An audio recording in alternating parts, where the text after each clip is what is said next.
ఈ రాష్ట్రం నుంచి ఇద్దరు కేంద్ర మంత్రులు ఉన్నారు. ఒకరు కిషన్ రెడ్డి గారు, రెండవది బండి సంజయ్ గారు. వారిద్దరిని ఈ వేదిక మీద నుంచి ఒకటే ప్రశ్నిస్తున్నాను. అయ్యా, భవిష్యత్తులో రాబోయే రాజకీయాల కోసం, బీఆర్ఎస్ పార్టీతో పొత్తుల కోసం బీఆర్ఎస్ తో మీకున్న లాలూచి ఏంటి? మీకు లాలూచి లేకపోతే కాళేశ్వరానికి సంబంధించిన కమిషన్ రిపోర్టు మీకిచ్చి 9 నెలలైంది. ఎందుకు మీ గవర్నమెంట్ లో పెట్టుకున్నారు?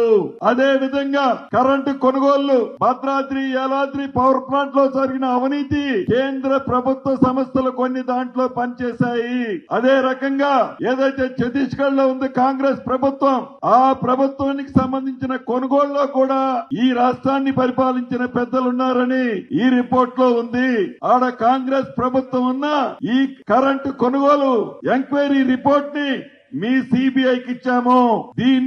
దాన్ని మీకు చిత్తశుద్ధి ఉంటే మీరు ఇద్దరు మంత్రులు, మీతో కలిపి 8 మంది పార్లమెంట్ సభ్యులున్నారు ఈ రాష్ట్రంలో బీజేపీ తరఫున. కాబట్టి మీ లాలూచి లేదని నిరూపించుకోవడం కోసమైనా ఏటీఎం లాగా వాడిన కాళేశ్వరంలో జరిగిన అవినీతిని బయటికి లాగాలి అని మీరే అనేక పర్యాయాలు చెప్పారు. కాబట్టి మీ చేతుల్లో ఉన్న సంస్థ సిబిఐ సంస్థ.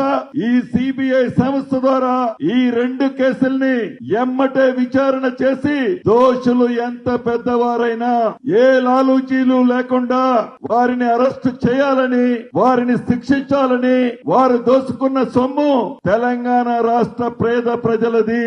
ఆ సొమ్ముని తిరిగి పేద ప్రజలకి పంచే దాంట్లో మీ సంస్థలు పని చేయాలని కూడా ఈ వేదిక ద్వారా వారిని ప్రశ్నిస్తున్నాను.